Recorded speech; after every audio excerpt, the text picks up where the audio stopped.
through the roof? At 320 Solar, that power bill will be no more. In fact, about 90% of our customers report lower solar payments than with electricity. That's more power in your pocket. 320 Solar. Power up.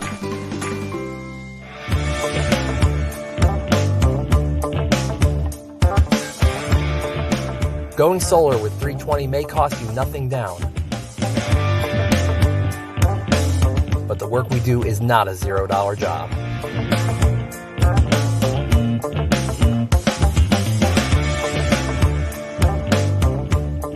With a 10-year roof penetration warranty and solar panels guaranteed for 25 years, you can have peace of mind knowing we will do the job right every time without question.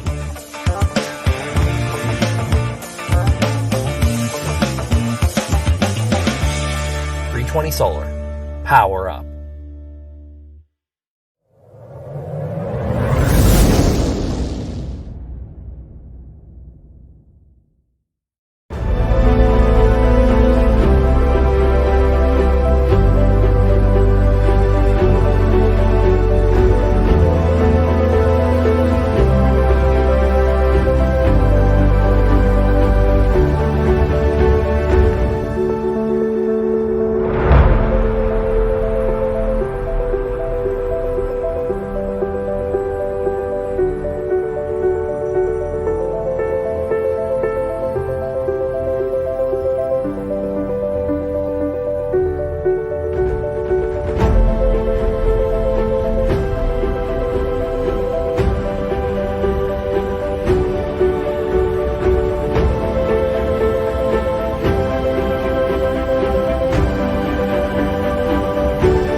What's up, everybody? Welcome back to Friday's edition of Sports Talk 49 live on Bucks Report every Monday and Friday. Monday doing post game, Friday doing pregame, and look who it is. It's Friday today, so we get to do the winning angle with me, none other. And first and foremost, I got to give a shout out before we get in the preliminary process to the Tampa Bay Lightning for winning their Stanley Cup 2020 Stanley Cup championship. I just made a little something I wanted to give a shout out here.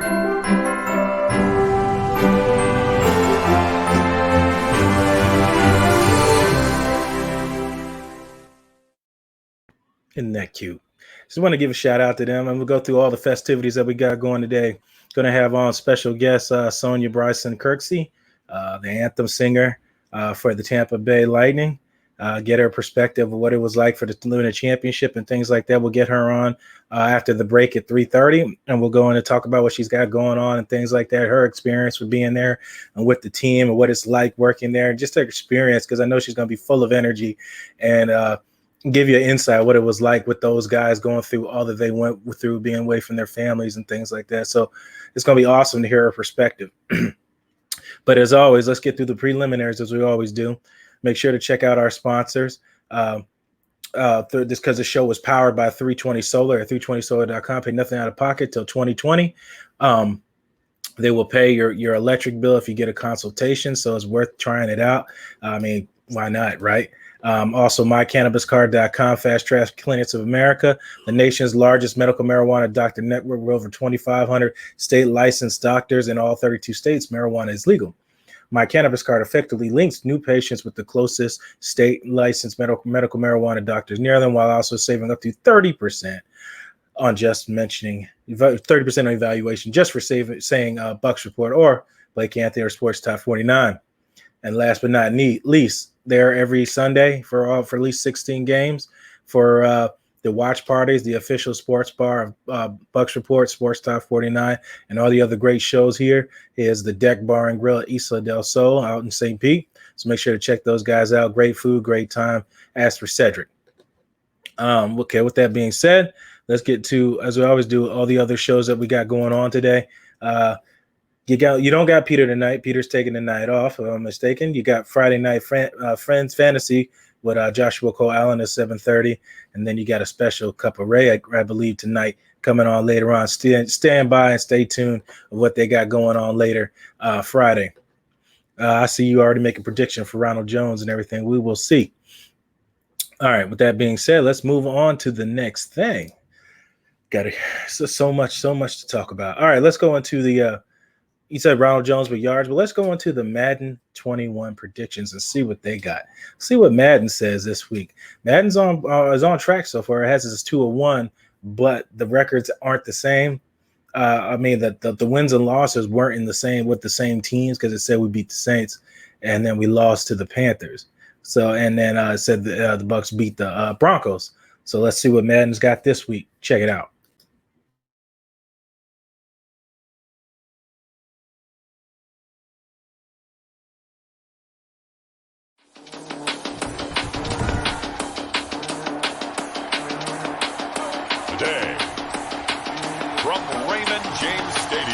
In Tampa, Florida.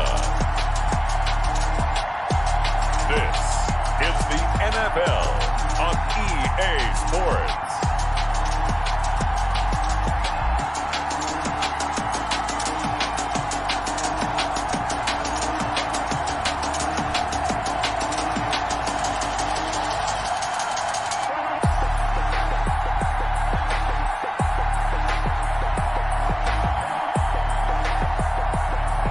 We'll see Tom Brady and the Tampa Bay Buccaneers taking on Justin Herbert and the LA Chargers. And now they face a 3rd and 3 here. Brady. And he's into the end zone for a Tampa Bay touchdown. Tom Brady to his old Patriot pal Rob Gronkowski. And the Bucs take the ball down the field and score on their opening drive. Well, that drive took up an eternity. We finally have some action on the scoreboard. Yeah, but plenty of action prior to, because that drive took up all the first quarter before we spilled into the second, and finally, points were registered. Oh, they're on him too quickly, and he will score. Touchdown, Tampa Bay. Touchdown. But they didn't have their normal cushion there in order to punt the ball away. It leads to a lot of anxiety for the team kicking the football. Well, for the punter, you know that you've got to get rid of that quickly there. Not quick enough. And also, not stepping behind you and stepping over the end line for a safety. That one gets blocked, and it's 6 points.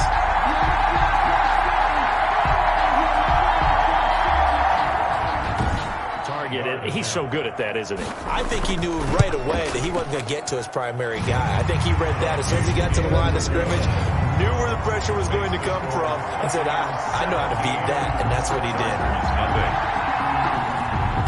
But when they're covered, can uncover themselves downfield and create catches. They'll try and run it in with Jones, and he'll take it into the end zone. Touchdown, Tampa Bay. Taking it in from a yard out, and the Bucs are going to add on to their lead. And while no one on the offensive line will get the 6 points next to their name, they should be credited with this one. Tremendous blocking to get the runner into the end zone.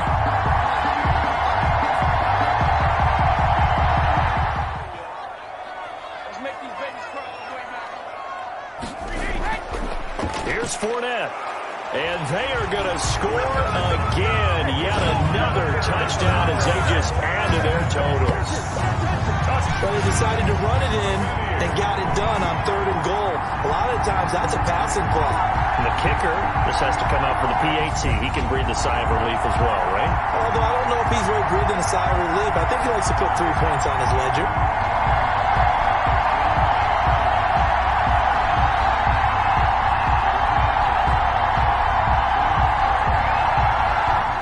So fire the cannons. It's a victory here for Tampa Bay. And I tell you what, Charles, this might be about as good as it gets. They were incredible. Yeah, offense was in fine form. The defense threw the shutout at them. I think they worked in concert together. What I like about the offense was they held the ball pretty well. You know, time of possession, exactly what they were looking for in this one. And that helped out their defense. Didn't have to be out there the entire time. So when you do that and you're out there fresh playing, up a little extra spring in your step, and it showed up in this one. They had a ton of spring in their. There you have it. If you're just tuning in, I'm Blake Anthony, Sports Talk49 live on BucsReport.com every Monday and Friday here at 3 p.m. Check me out Monday doing post-game, Friday doing pre-game. That was our Madden prediction, as you saw. Bucs beating the Chargers 31-0. That would be nice, right? That would be a win that you don't have to sit on the edge of your seat for. I think Chargers defense is going to play fairly well, and I don't think they're going to be too much of a pushover and try to help the quarterback out. But if you like those videos and stuff like that, I post them all on my social media page. Check it out at Blake Anthony 49 on Twitter or Blake Anthony 49 on my other sites of IG or YouTube. If you like those videos, check out the comment section here. Wow, Madden, I like it. Yep, 31-0. That was a crazy one, right? 31-0. Didn't expect that. I took all the injuries out and all that. Godwin wasn't in. Leonard Fournette I still had in. I didn't know that till today, but it is what it is. So yeah, we'll talk about the matchups here a little bit. So the Bucs are going to play against a rookie quarterback. Tyrod Taylor's out. He has some issues. So you got the rookie Justin Herbert coming in. He's very mobile, very, very, raw quarterback. He's got a lot of things he's got to work on. And I think the Chargers are going to try to rely on Austin Eckler a lot, get him the ball in space and things like that, and try to get the ball out of Justin's hand quickly. I said, with that being said, you got that just came out today. We already knew Chris Godwin was going to be out for some time, maybe even a Thursday night game against Chicago. And then Leonard Fournette was ruled out today. Chargers, they had Mike Williams. That was he did not participate in practice yesterday, so it looks like he's got some type of lingering injury going on. So we'll keep an eye on that. Same as Brian Bulaga, the tackle, and then another offensive lineman tackle, and Trey Turner used to play with the Panthers last season. So it's interesting. We'll keep an eye on those injuries and see how they affect the team. Guys like Justin Watson, Scotty Miller. Scotty Miller still dealing with injury as well. The guy, from what I'm hearing down in Buccaneer camp, is you got to look out for Tyler Johnson this week. Tyler Johnson is you got to look out this week. I think he's going to come through in a big way. I think Keyshawn Vaughn's going to come through in a big way today. Those are two names I expect you to look out for, and that's what I'm getting from my ear to the ground, my news feed from my sources. So I would check those out sometime in the game and see how they progress as the game goes, as situations come for them to make some plays and see if they make those plays. But try to keep an eye on the 2 rookies this Sunday coming up and see how they contribute. And along with a lot of others, people that's going to have to step up and help out Mike Evans. Hayward is going to try to shut down Mike Evans. They're going to throw some doubles his way. So O.J. Howard's going to have to show up again this week, and Gronkowski, for everything to get rolling. Plus, the run game will be really nice to take some of the load off of Tom Brady and not have to throw almost 40 passes a game to secure a victory. So we'll see how that turns out. I expect Chargers to only send 4 and rely on everybody in the secondary. So hence why I said it's important for the wide receivers to find open spaces and to make the first guy miss, because they're going to leave 4 coming to 7 and pressure a lot. So keep an eye on that. So they're going to Donovan Smith and them are going to have to, the gang are going to have to communicate and do their jobs this week and keep Tom Brady upright, because they're going to do a lot of stunts and things. We're going to get into all that in my breakdown. As a matter of fact, we'll get into that since we're already at that point. And then we'll just answer questions and answers, and then we'll answer that, and then we'll get on to the halfway point. But let me get into the breaking point. I'm at the breaking point. That's Monday. The winning angle. Check this out.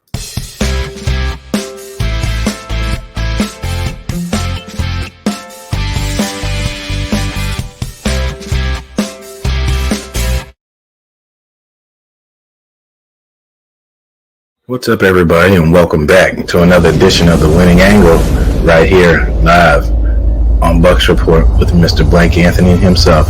Buccaneers took the winning angle last week against Denver and used all the tactics that I thought they would use. The Steelers had the advantage against the previous week when they played. So we're going to look at some key things that the Panthers used against Justin Herbert and try to figure out what the Tampa Bay Buccaneers can do against them as well, and what works and what won't work against them, and the tendencies of the quarterback. So let's check this out. You guys enjoy, and let me know what you think after we're all done. What's up, everybody? Well, let's get it started. So the Chargers come out, in a spread formation against the Panthers, and the Panthers decide to go man coverage, as you can see here. They're all in man coverage, and the safeties are sitting too deep. So whatever you want to call it, man under too deep or too deep man coverage. So we're going to go through here, and the Panthers are going to pretty much try to rush him with all 4 against their offensive line, which has been kind of shaky this season. Panthers are able to do that. They are able to get pressure up the middle, and it's the sack of Justin Herbert. I don't know why I keep want to call him Hubert. Check this out again. The up front version. Slow it down for you. Outside ends loop inside. The inside guys loop outside against just the 5 offensive linemen, and the 5 linemen can't block the 4 guys, and the Panthers pretty much get home to the quarterback. And in result, it is a sack. I predict the Tampa Bay Buccaneers to do the same thing Sunday, checking out the tape, what worked and what didn't work against them. Here's another look here. It looks like they're going to do a play action fake here. Chargers are in max protect. Chargers right tackle cannot protect against the upfield pass rush. See, it's here we're in their max protection. You have 1, 2, 3 guys that are going out for pass routes against 1, 2, 3, 4, 5, 6, 7 in coverage. You're just not going to find anybody open with that. A 3-man route against 7 in coverage, and Panthers again are able to get to the quarterback. So they only rushed with 4 and were able to get success. Todd Bowles is going to love that. They're probably going to send guys, Antoine Winfield Jr. and DB. So here's another look that Panthers gave him. It's just a 3 deep coverage. Guys in the flat. He's got deep third. He's got deep third. Other guys got the flat. So let's see what Justin Herbert does here. He gives a play action, stares right at the guy he wants to. There's pressure. He hurries the throw. The DB squatting on the route the whole time, picks it off, and ensuing there's an interception. And nice yards afterwards. We'll look at it again. Check out the QB's eyes. Look at his feet. But and then the Panthers did another stunt. As I told you, that's what seemed to work. And then the interior guy came around, the other guy came around the other side. As I told you before, sight is right where he wants to throw the ball, throws it early, ends up throwing an interception. Now, had he waited, he'd have had Mike Williams for a touchdown, if you guys saw that, if he not had forced that throw. We'll look at it again. So we want to look at Chargers defense this time. Chargers do the same thing to the Panthers on D, and the Tampa Bay Buccaneers need to be focused on that. Donovan Smith, you saw they're doing a stunt to that side with the absence of Melvin Ingram. So we'll look at it again. It's another version of it. Loop inside here. Well, it's like a hit and then a loop outside. It's like a pause and then release for the timing. You'll see what I'm talking about right here. Get upfield, get everybody's attention, and then, I'm out of there, going right around to a free lane to the quarterback. Teddy Bridgewater is decisive on his decision and gets the ball out quick, much like Tom Brady will when he makes his reads. And we'll see again with the Chargers defense this time. I know we went from offense. We're on defense this time, but same thing here. And just loop around with everybody, bring a guy straight into the gap there, and he try to get home. So it's going to be a lot of stunts the Tampa Bay Buccaneers offensive line is going to see. And I guarantee you they're looking at the same thing as me. So here's my version of it, and then you guys check it out. Appreciate you guys watching.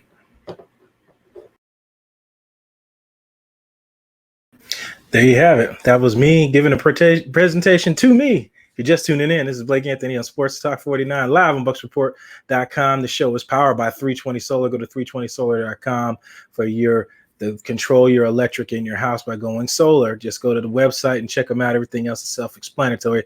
Just mention me or Bucks Report or any of the other shows that are powered by 320 Solar. Also, check out Fast Track Cannabis Clinics of America and CannabisCard.com, as well as checking out the Deck Bar and Grill at Isla Del. So now I see the comments in there. I'll get there in 1 second.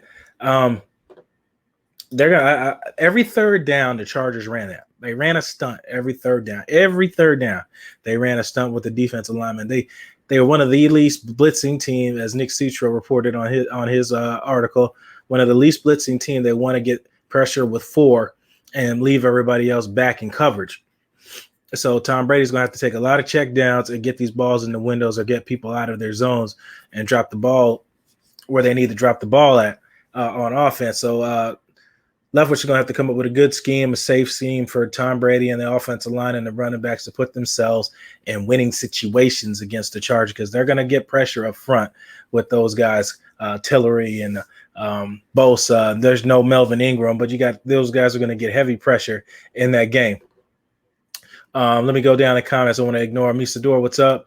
Eric, yes, I see that. Rojo, 65 plus win, easy. Rushes for 65. Well, we'll see. They're going to need more than that. It's been a low lately.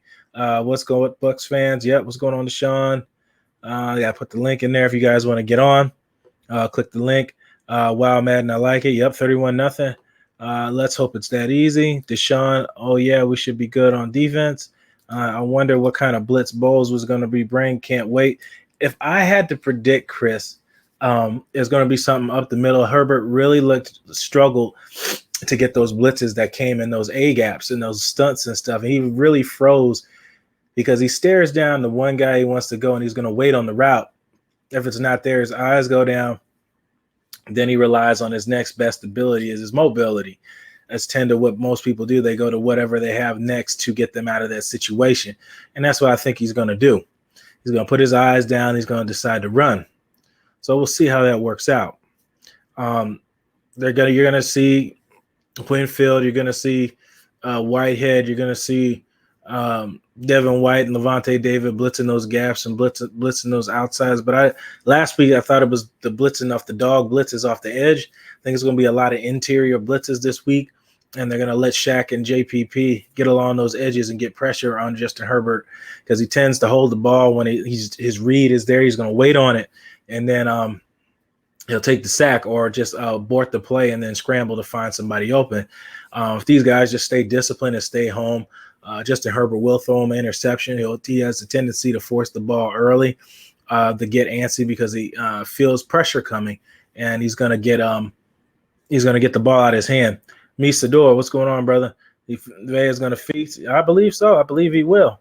Got a guest in the lobby. The none, the only, the Sean Tisdale. What's going on, brother? Hey, what's up, guys? How we doing today? Good, good. What you got for us? Hey, listen, man, I'm just checking in Bucks Report. Hey, I got my keys to the game today. All right, shoot. Hey, buddy, I'm live. Thank you. Hey, so my keys to the game today, I was happy. I saw BA say that SMB was back. I think regardless of how much of an injury he might be feeling or, how he may be feeling, if he's not 100%, I think he's still going to be back out there just because it sacrifices the defense in the way that it does if he's not out there. And I think we'll have to see more show improve if he's 100%. But with these talented players, sometimes even if they're not 100%, you're still getting, just as bottom line, top-notch player, right? So I think the defense is going to be pretty good. If you watch the blitzes that you just went over, we're going to blitz in that fashion, no problem. We already know. I think Todd Bowles, he's going to blitz regardless. It doesn't make a difference to him. That is his scheme. So we're coming. Whether we come with 4, we only have 3 down linemen, so it doesn't really make a difference. Right. Someone's coming from somewhere at all times, and if he is a veteran, now in the past we've had issues, and I know as Tampa Bay fans we may see it in the comments, but as Tampa Bay fans we've had issues where we're like, hey, we don't do well with rookie quarterbacks. Even last week I said it to you. I said, hey, that rookie came in, we played very soft underneath coverage with him, and I felt like we gave up too much. Well, for a whole game, I'm pretty certain that we won't do that when it comes to a full game situation. So I think not too much on the soft coverage, but when we plan for him, like we're going to game plan for him this week, we're going to be a lot better on defense. I'm not really worried about it. I think some of the main keys that we need to focus on this week is really going to be our depth, and we're going to find out where we're at from a depth perspective on offense this week.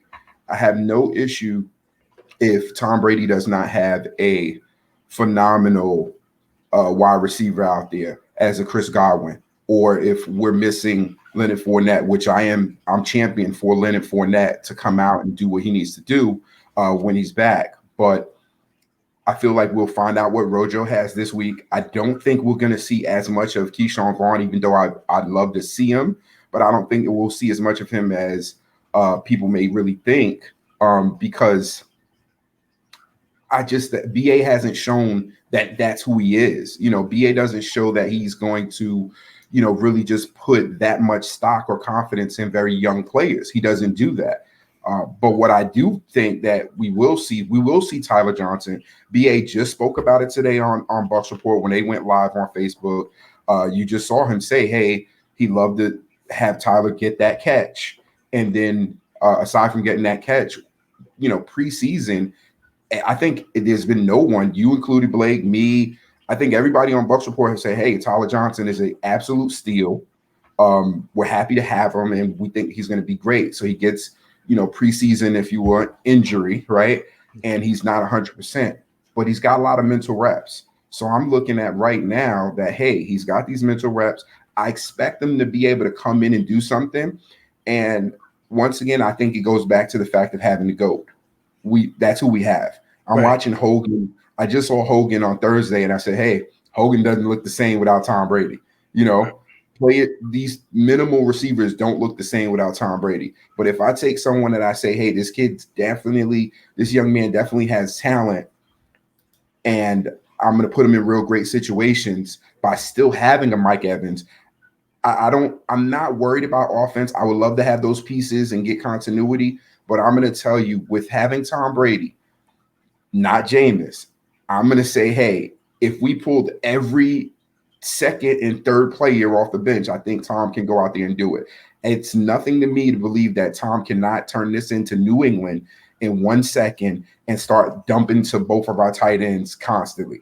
I'm sure he could do that. So to have a Tyler Johnson out there who showed that he can make catches in the league, I'm like, great. He can do it. He's getting very familiar with Scotty Miller. Maybe too much so, but I think and I have a question about Scotty right after I finish up, but I would love to see a little more Keyshawn Vaughn. Just don't think that we'll see as much of him as we'd like to, but Tyler Johnson, I think he's going to be okay. And how come we haven't seen Watson? They were touting he's lost all his weight. He's gotten much better. Injuries, and then he should be good to go this week. But I believe Tyler Johnson's going to be that guy and do it this week. So you say he gets the nod over Watson? I don't think Watson's BA's guy anyway. So I think Tyler Johnson and Keyshawn Vaughn are going to be the guys that come up this week. We'll see. So here's my Keyshawn Vaughn. Let's go into him quickly. Hey, Deshaun, I don't want to cut you off. I got my guest on the lobby. I'll put you in the lobby. We'll get you back on. I'm going to get Sonya on here. I want to go to a quick commercial break, and we'll get her on. And we're going to talk about the Tampa Bay Lightning winning the championship and everything and their experience and all that. Yep. So if you want to hang around, I'm going to put you in the lobby, and we're going to get in all that if you want. I'm just going to put you in the lobby. All right, Deshaun? No problem. Let's go. Yep. All right, everybody. Yeah, I'm just going to run a quick commercial break. We're going to get Miss Sonya on, and we're going to get this thing fired up. As I can see her in the lobby right now. She's excited, ready to go. And let me just stop talking and get going. All right, let me put this up here.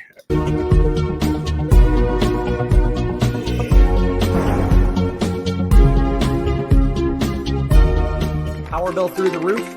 At 320 Solar, that power bill will be no more. In fact, about 90% of our customers report lower solar payments than with electricity. That's more power in your pocket. 320 Solar.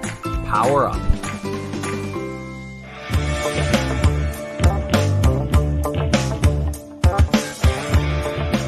Going solar with 320 may cost you nothing down. But the work we do is not a $0 job.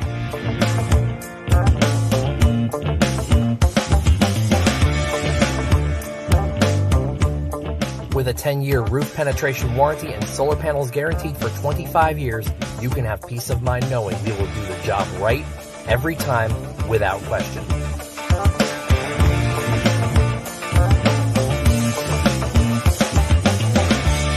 .320 Solar. Power up.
What's up, everybody, and welcome back to Sports Talk 49 live on BucksReport.com here every Monday and Friday. Monday doing post game, Friday doing pre-game. But Friday, well, we got through our preliminary. I want to get a special thing for, the Lightning, my first time experience a championship in the city.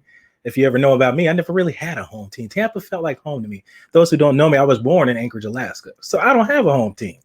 But I grew up playing hockey. I grew up playing baseball. Baseball was actually my first sport. Then it was hockey, and then it was football. So coming here to Tampa Bay was a great experience, and it felt like home with these Tampa Bay Lightning fans and the excitement they have. And let me just go on and get into the excitement and Tampa Bay Lightning fan with none other than who starts the game off is Miss Sonya Bryson-Kirksey. Hi there. How are you doing? I'm wonderful. I like the backdrop there. That looks awesome. Oh, thanks. This is my Lightning room office / art room. Oh, that's definitely a place I would like to work because it's just beautiful in there. So, Thanks. so I want to say definitely thank you for your service. I know you're retired United States Air Force. I grew up on Fort Bragg in Fayetteville, North Carolina. Awesome. So I'm sure you're familiar with Pope Air Force Base and that you probably might have did some time there yourself. Usually most people do. You're Tampa Bay Lightning anthem speaker and artist, event speaker, and mentor. Did I miss anything else? Did I catch everything? I do a little art too on the side. Okay. Well, that's great. Multi-talented. There's nothing wrong with that being in 2020 and it keeps you busy. That's for sure. Absolutely. So today I thought it would be awesome to bring you on because you're there at the games, you're there to experience it, you're there to experience the players' reaction and everything.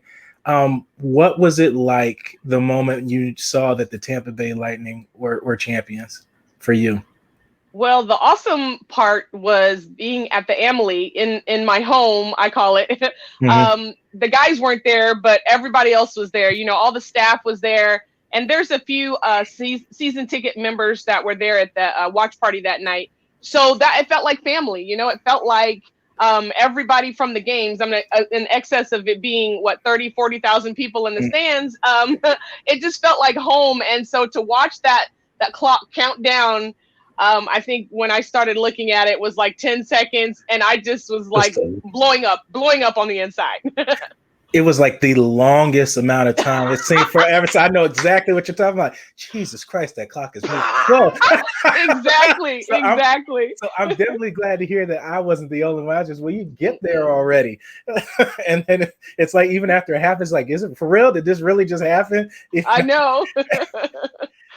And then it was awesome that you had the photos with the guys. You got to hold the Stanley Cup up. The guys, I mean, it was awesome that the way the team supported Steven, even with the injury, and he got in I always call it one shot, one goal, one period, and I'm out. That's what he did in the finals. And it got, what Cooper did, that was a definitely motivational boost that game. They were, oh my gosh.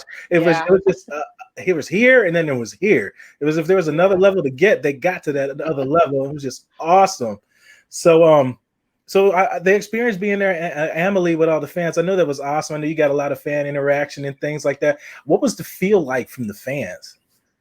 They were excited before the game started. And I want to say that one thing that I told everybody around me that I knew they were going to win that night anyway, that it wasn't going to game 7. Because, people were kind of complaining because they hadn't used me as an anthem singer during the finals. Mm-hmm. And I didn't really care. As long as they won, I was happy about the rest. But the fans were expectant. They were excited. You could feel the goosebumps as soon as you walked in the building. It was just one of those things. It was awesome.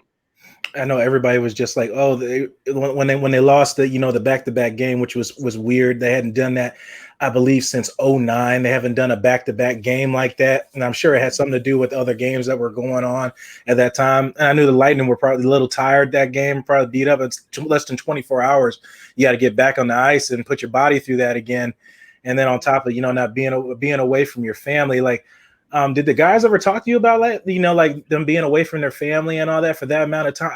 When I saw them come home and hug their family, I thought it was like an awesome. I felt that they felt when they saw their family to me, it felt like you're ex-military. It felt like being deployed. That's Absolutely. That's the first thing I thought about them getting off. Absolutely. So you saw the same thing I saw. I thought it was like deployment for them, but they're playing a sport and being 2020 is different. And, nobody could have anticipated this, but to get the Stanley Cup and then to see your family was just an extra gratifying feeling. I didn't know if the guys talked to you or like that, or what, you saw all that there. I just thought that was really cool. I was taking it in along with everybody else. I don't have a super personal relationship with any of them. Mm-hmm. I've done some art for Vasilevsky. So he did come over to me during the celebration to thank me for the art that I sent to him. But, we were talking about that exactly, and I was letting him know that I know exactly how you feel. I was in Korea for a whole entire year without my entire family. So I know exactly how you feel. And I just really hope that they take all of this in as much as they possibly can and just, let it settle that they are the champions. It's so amazing. And with everything going on, I don't know that I could have done that, with all of the corona and everything. It's just a really tough thing. It definitely was, and for them to, it's just, and then the boat, the river walk, and then going to Raymond James and all that, and just seeing the smile on Steven Scantos' face and everybody, and just everybody supporting him through the whole thing. I just thought that's like a real family right there, those guys, and everything that they've been through together. And the scary part is they're all coming back, as far as I know. They're all coming back. As far as we know. Yeah, that's why I said I got to add that, as far as we know.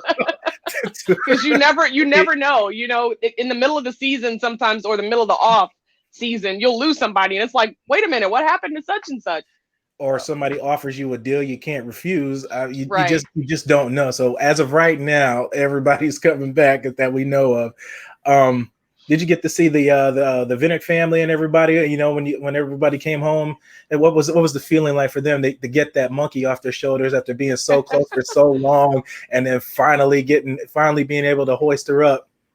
Oh yeah, you could tell Mr. Vinnick was just ecstatic. He and his wife are such wonderful people.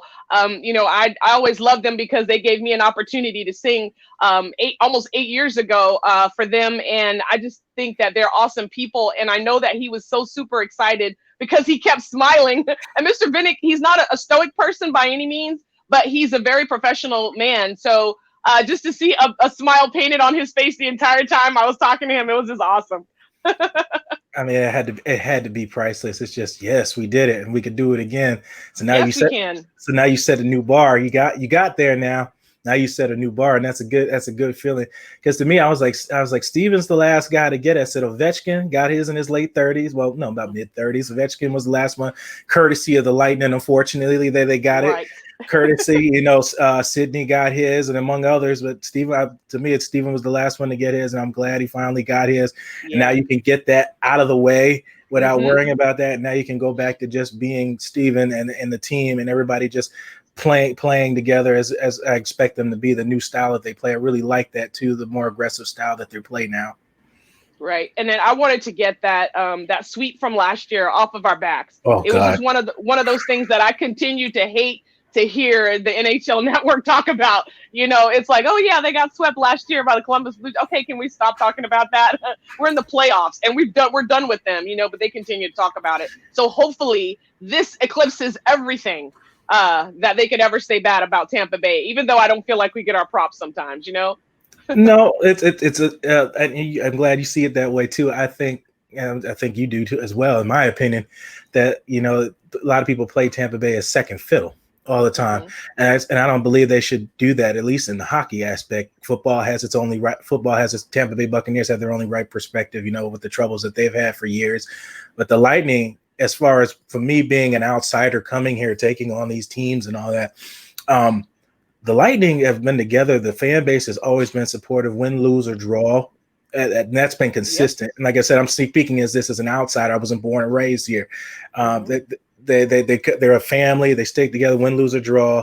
Even after the hardship at the Columbus, I think they were disappointed more than anybody. But justice came back that you played that same exact team and you handled business as you should have handled the year prior, even without your captain. So I thought this ending was just, especially the way it started off in the playoffs. And now all you gotta do is wait for the Rays to do their thing as well. So they're gonna take on the New York Yankees. I got to add that in there. And you said being an outsider. I'm an outsider too. I got here in 2011 from a short to Korea.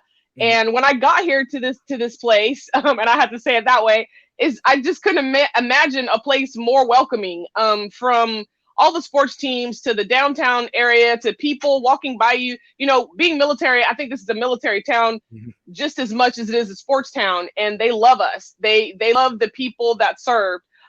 So I felt it was warm from the very beginning, and coming in, like you said, I never even saw hockey prior to, coming here. But I had heard about people like, Ovechkin and some of the bigger people in the game, just because you watch ESPN. I watched a lot of ESPN as a kid because of football. My dad, we're raised up football. So being from Greenville, South Carolina, I just didn't know anything about hockey. But when I got here, I got a very quick lesson. a good education, and being the first time that I ever sang for them, December 7th, 2013. I never forget that date in my whole entire life. That's when my life changed, because not only do those fans love their team, but they love anybody that's associated with that team. I feel like they show me the same love as they show the team, and that is so wonderful. It makes you feel like you have a huge family here in this town. Absolutely, it's like extended fan. I say that when I go to the Bucks games, they're like, "Well, you you got a seat by yourself." When I got it at the time, I said, "You're not by yourself when you go to these games. You see, if those are people, the same people that buy tickets next to you, those guys are now your stadium family." It's the same thing with the Lightning and with the Rays and all the and teams every elsewhere. Those are your family now, and you guys share those moments together when you're there. So you're never alone. So, and you see the same faces. So in that part, that's what's cool about sports, and it's cool that you said that you grew up a football fan and you moved to hockey and learned about all that, and that's what it's all about. And speaking of that, I'm a big advocate, especially with the way the women movement now with women coaches. Coach Lowe, I talk to her all the time on Twitter, Tampa Bay. But I'm sure you're familiar with those names. Yeah, and awesome. Yeah, and all these female coaches getting jobs now, and reffing and getting involved, and because people just like you that have grown up with sports all these years. And I'm gonna use this expression again: why should the females be second fiddle just because they just can't play the sport? That's not their fault, but the passion is still the same, in my opinion. Oh, absolutely. If you had seen me as a 9-year-old, I chose my own football team as a 9-year-old. My dad told me he didn't exactly understand why I chose what I chose. I chose the Jets at 9. And I wore Jets jersey all my days, because I was just such a hardcore football fan. I was a cheerleader, and an athlete in high school. So that kind of all goes together. And I love seeing the ladies out there for officiating, coaching, and all those other positions that they can get into, broadcasting, all of that. I think that's amazing. It has to start somewhere, and I think that's a wonderful place to start. Absolutely, I agree. So I have a question for myself. How does one get into where you're at now? How did that all transpire? Did you do like all the other stars do? You go on social media and you voiced, and then somebody looked at you. Did you get Simon Cowell to call you, or how did that? Oh no, it was like a comedy of errors. It was just like a lot of little things that happened to stack up and help me out. Initially, I don't know if you know how things work on an Air Force base, but typically if you're a singer on an Air Force base, you get tapped quite a bit to do ceremonies and events on base. So public affairs keeps a listing of all the people who sing. So if there's something that comes up either on base or off base, they have someone to pull from. So my name was next to tap, and it was for the Rays military appreciation game. And they asked me if I would sing, and I said, sure, we'll do that. We went down there, and I sang for them. In the process of me singing, there was a young lady by the name of Kelly Yellowshan. She worked with production there at the Amalie. She heard me sing, and they were trying to get my contact information. In the meantime, I said a comedy of errors. I sang the next day for the USO, and the USO, in order to thank me for singing for them, they invited me to their suite at the Bucks game the next day. It was a Sunday. I never forget it. And so I'm up there in the suite with the USO people, and my command chief from the base happened to be there, and John Frenzone, who is the vice president of game presentation there at the Amalie. So that was just like a, never happen, probably will never happen again kind of situation. So my command chief in the process started to talk about how good of a singer I was, and that he needed to bring me in to hear me. So they let me come in and do an audition. Myself, coming from a musical background, thinking, okay, this audition is going to be 5 or 6 or 7 people, and we're going to do this little breakdown and all this. No, it was me, John, and Christoph, the organist, up in the crow's nest. Christoph found my key. I sang it through probably 4 or 5 times.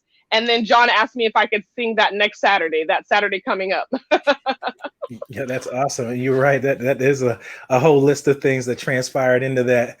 It's funny. Absolutely. It's funny how things work out in the world sometimes for the best. And and the way blessings happen for people. And then when you come that and you do the same, it's a domino effect. You know what I mean? Oh, absolutely. How things happen like that. And it's just awesome, you know, to see yourself, an average person, get those experiences and bring blessings to everybody else, you know, from what happened to you. And that's, to me, that's what life is really all about. And I try to do my part too, get involved in the community. And I can't wait for breast cancer awareness.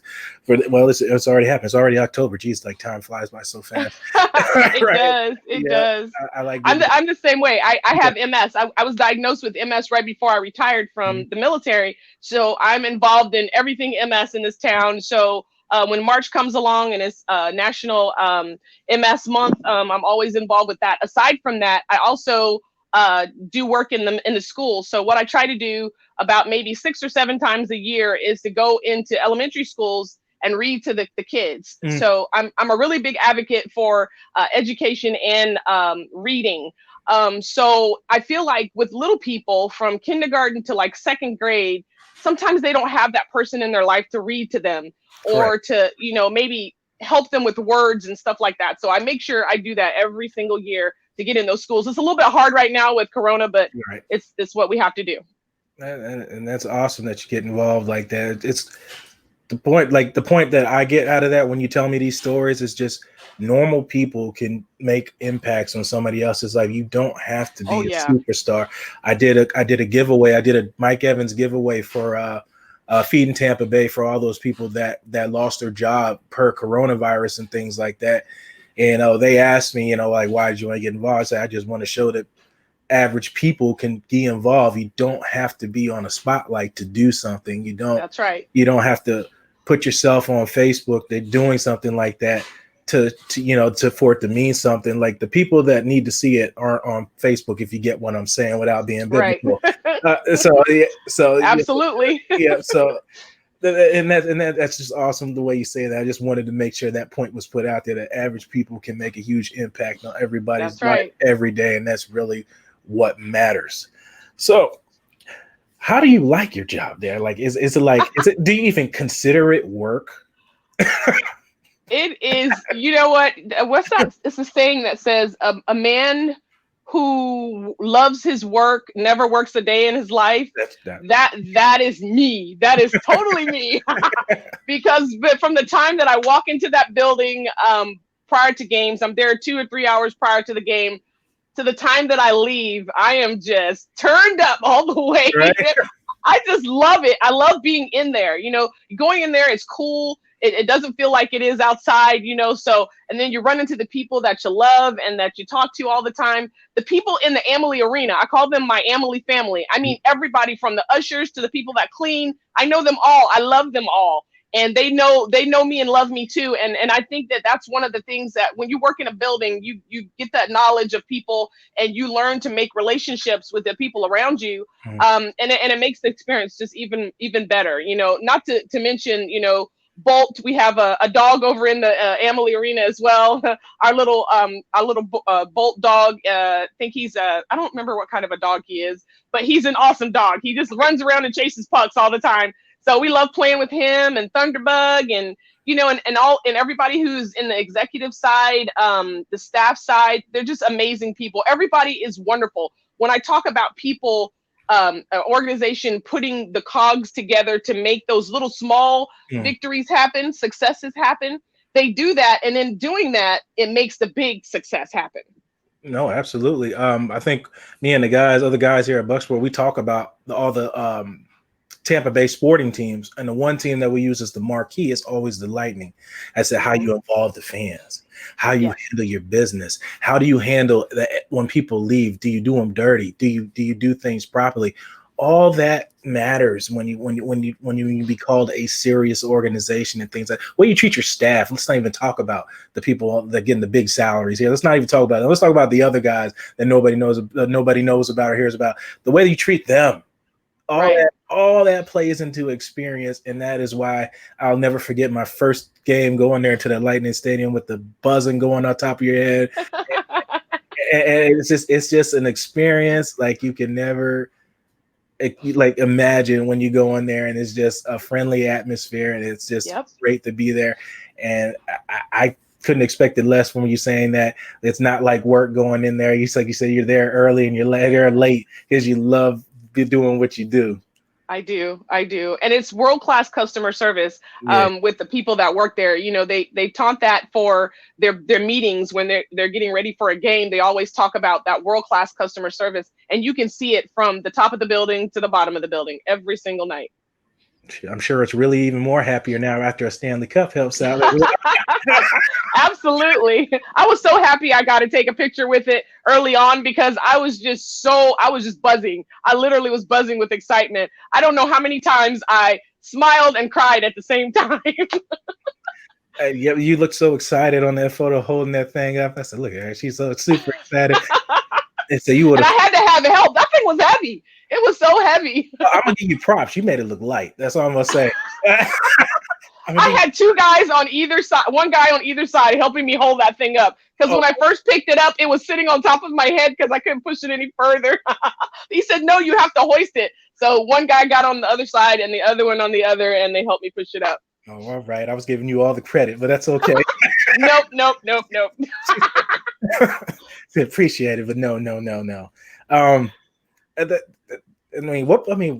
What was the feelings like when you actually got to hold that thing? Like, what did it feel like? Like, did you feel like years of waiting for this, like all in one, like when you actually got to touch it for yourself? And like, what was it like touching that? Well, there was a person on Twitter that told me that when you get a chance to touch that cup, make sure you put your blue sparkly lipstick on it. So I did that. I kissed it first. But the feeling was more like, I don't know, when I watched people like Ovechkin and the Blues last year and some of the other teams when they won it and they push it up in the air and you could tell there's just exhilaration inside them coming out, you know, the emotions, everything. And I felt like that, but I felt like that for my team because I know that they put in the work more than anybody else has in that building, even though they make it good for them to win that cup. And everybody, you know, has their part. They worked in spite of the bubble. They worked in spite of being away from their family. They worked in spite of being away from fans, you know, and that's a big, huge deal when you're fighting to win a game, to hear a fan or hear a group of fans in your ear saying, let's go Bolts, you know, that's a thing, you know, and that helps them to keep going. I was grateful because they allowed my anthem to be shown in the bubble, at least up until the finals. And they themselves told me that they felt like that was a part of home, and they felt it. They felt it when I sang for them. And I think that's just an awesome feeling. So all of those feelings were kind of coming down at the same time, just being proud of them, proud of the city, proud of the job that everybody does to make this all possible. Yeah, and I think that's cool. I mean, up until the finals, of course, you wanted to be fair across the board for the finals. I could understand why they did that. Did your voice pretty much was like everybody's voice, since you were the one that they could actually hear for the anthem. So you spoke for a lot of people when you sung with passion, when you sing the national anthem. Somebody said in the comment section they want to hear your voice. Well, we'll ask her on the way out. Not right now. I have screamed so much, my voice is trash right now. She needs that. Season's still coming up, like right around the corner, right? Like, yeah, season comes right up. We'll see how that goes with the whole pandemic thing. There's a lot of, you know, that in the NBA. We'll see how all that turns out. But that's cool that they played your voice, and I believe a lot of people looked at you as if the voice for them, since you are part of the home stadium Amalie, your Amalie family, as you described. I like that. You are part of that every home game. So I just have two more questions. Just one is, so when you get that job, like, is that something you have to keep? You have to like try to keep every year, or are you there pretty much till you've had enough? Yeah, I think at this point, maybe 2 years ago, I would have had to kind of keep the motivation to make sure that I had that level, you know, every year. But I think at this point, I'm ingrained enough with both the executives, the team, and the fans. I think that was the pieces that had to come together, that I'm okay with being there forever until I die or until I leave this place or whatever. So She said, no complaints here. Not at all. And I got to ask this one. So what's your score prediction for the Tampa Bay versus the San Diego? Oh, not San Diego, excuse me, Los Angeles Chargers now coming up Sunday. You got a score prediction? Let's see. I don't know. I'm loving the new team concept. Everybody, all these different little pieces. Fournette doing his thing and Gronk doing his thing and old big boy Brady. Let's see here. I'll say 24-6. I like that score. A commanding win, one we don't have to bite our nails to and everything. Absolutely. You have to bite your nails to. It's a good victory, a home victory to the 10,000 fans that they are letting in the stadium. We'll see how that goes. Just like you said, right now playing in front of your fans and things like that. I mean, Miss Sonya, did you ever think in the right mind that Tom Brady would ever be the quarterback here in Tampa Bay? No, and the funny thing is my middle boy who lives with us right now, he is a big Patriots fan. So when that whole change happened, he was so depressed. But then when he found out he was coming here, I think he kind of, separates, and he still pulls for the Patriots a little bit, but he mostly was a Brady's fan. So I thought it was awesome. I was like, yeah, that's good. Bring somebody in that knows what they're doing and kind of can bring the cohesiveness of the team together as a whole, as opposed to different pieces and parts, whatever. I just think they're playing really good as a team. They got to get better, because they haven't played a lot together. But I think it's going to be something amazing here soon. So I'm looking forward to them doing a great thing in football, just like the Lightning did in hockey. Yep. But first, it's got to start with the Rays taking care of them Yankees and moving on to the World Series. Fans, don't forget about the Rays. I know a lot of people. I don't. I have my buddies in there too. KK, if you're watching this, Kevin Kiermaier, that's my man right there. And then the greatest part of the end, if the Buccaneers do it, the Super Bowl's here in Tampa. I know. What a crazy thing. If that happened, oh my gosh, you'll have to pick me up off the floor. It's like the perfect storm. Yes. It's like perfect storm if that happened. Granted, it's in the year of this coronavirus pandemic, but whatever. But why not? Why not? Why not us? Why not us? Why not us? Well, thank you, Miss Sonya, for coming on and everything. You want to promote yourself and everything that you go on, if people want to check you out your work. You said you're an artist. Promote yourself. Okay. Awesome. You can get in touch with me. My email, first of all, is uniquelysonni, uniquelysonni@gmail.com. That's for events and special occasions that you'd like for me to come out and sing for. I'm actually also on Cameo. So if you'd like for me to sing happy birthday to you or a family member, you can go on Cameo and look for my name, Sonya Bryson-Kirksey. And then we can set up something for that. And also I am Sonya Bryson-Kirksey on Instagram.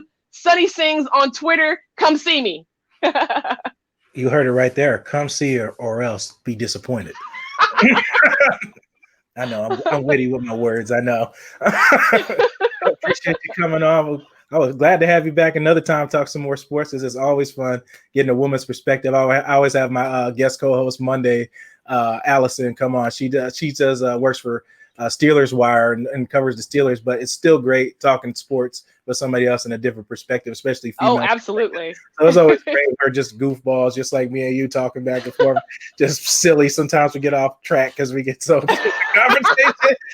That's sports for you. That's sports for you. It is. That's sports for you. But thank you, Miss Sonya. You have a blessed day, and I hope we do this again.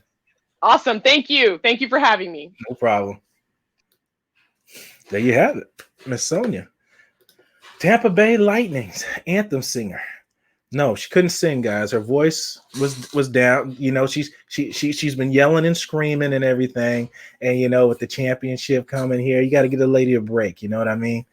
But that was just it's just an awesome experience talking to her and getting perspective from the team and everything. I know we talk a lot about the Buccaneers and all that stuff here, but it's awesome when we get to talk about the Lightning, and then hopefully and soon we'll be talking about the Tampa Bay Rays and see how that goes, and lowest paid salary in MLB, and it's going to be interesting. It's going to be an interesting year in 2020.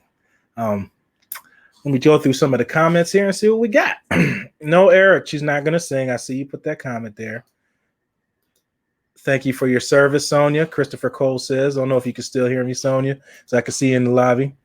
Christopher Cole.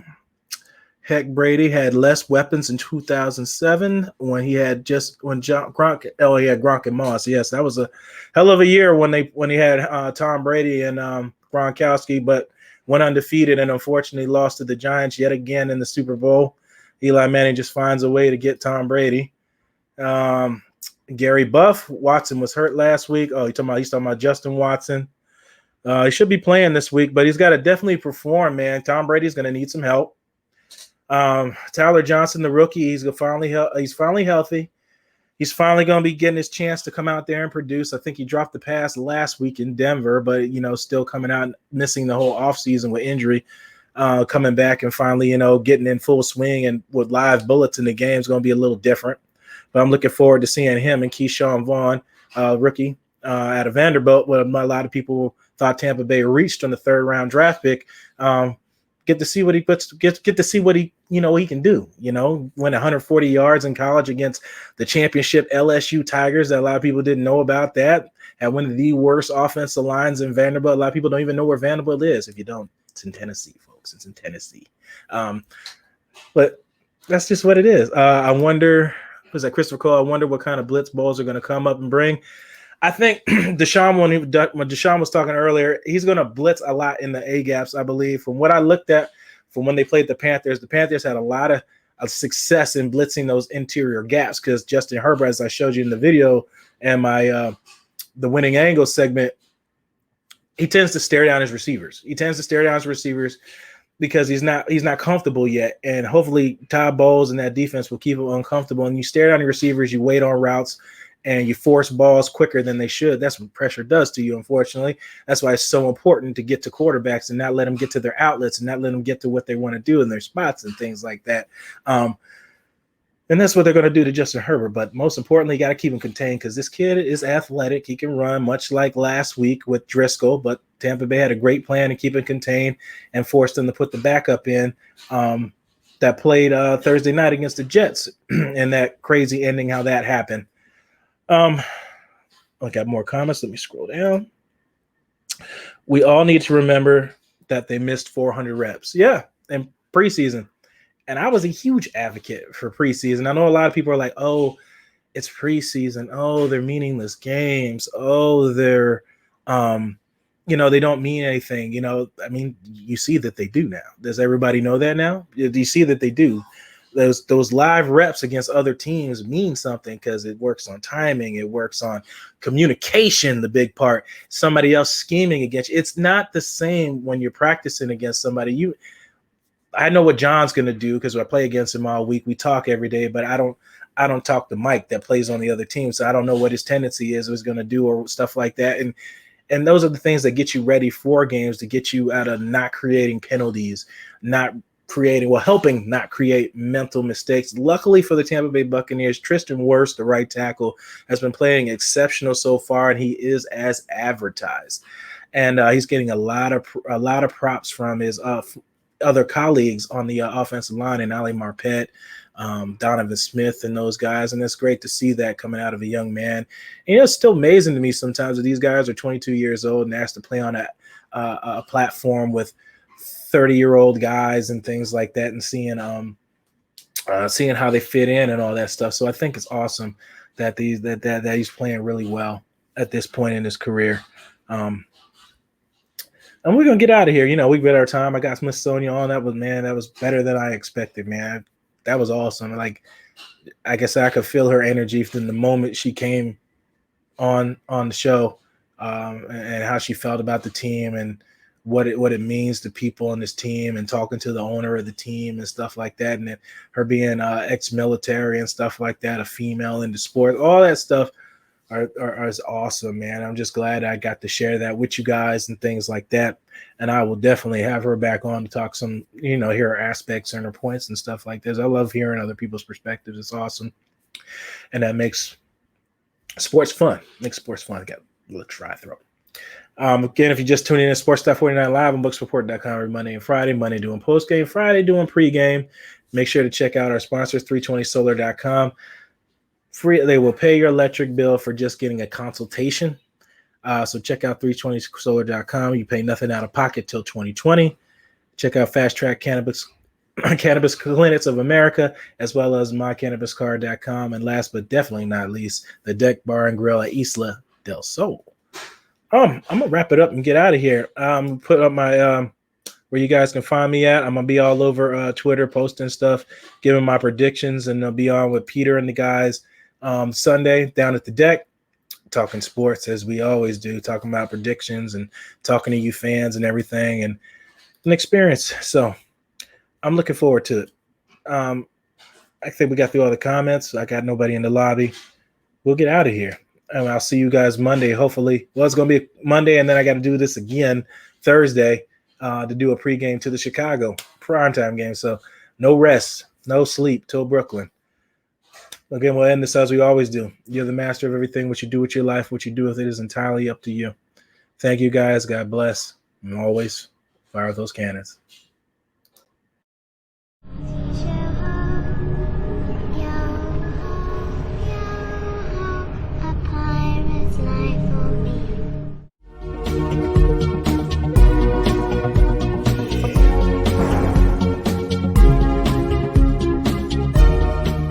Power bill through the roof? At 320 Solar, that power bill will be no more. In fact, about 90% of our customers report lower solar payments than with electricity. That's more power in your pocket. 320 Solar. Power up.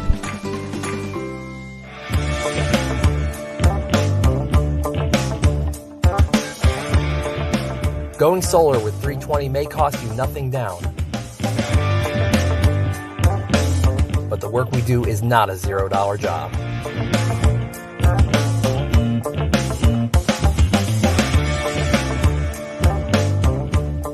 With a 10-year roof penetration warranty and solar panels guaranteed for 25 years, you can have peace of mind knowing we will do the job right every time without question.